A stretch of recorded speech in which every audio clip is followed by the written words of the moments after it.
तो दोस्त भैया भी खाना बना रहे हैं, सोच रहा हूँ तब तक एक जो क्वेश्चंस है ना उसको अच्छे से समझा दूँ यार। कोई सा भी क्वेश्चन, चलो 34 नंबर क्वेश्चंस लेते हैं।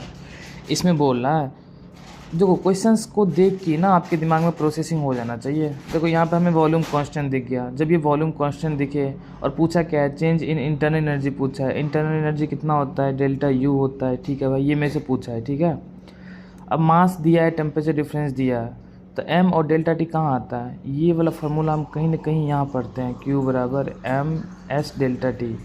डेल्टा टी भी आ गया और मास भी आ गया। देखो स्पेसिफिक हीट भी दिया होगा कहीं ना कहीं, क्वेश्चन आगे पढ़ना।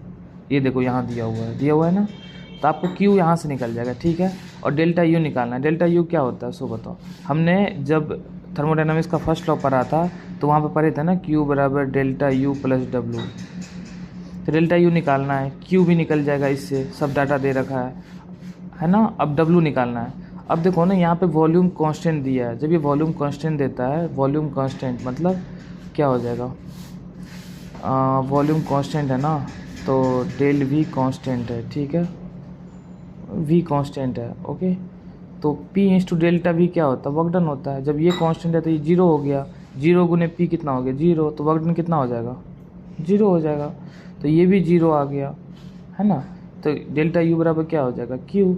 और क्यू तो पहले से पता है, M H delta T, M H delta T होता है। एम कितना है, 1 kg है। एस कितना है, 414 और 8 मतलब 4148 है। उसके बाद डेल्टा टी कितना है, 70 - 40 30 है, डेल्टा टी है ना। फिर इतना करने के बाद आप इसको यहाँ पुट कर दोगे, वही आपका इंटरनल एनर्जी निकल जाएगा। कितना हो जाएगा, करो मल्टीप्लाई, इसको 3 से मल्टीप्लाई करते हैं।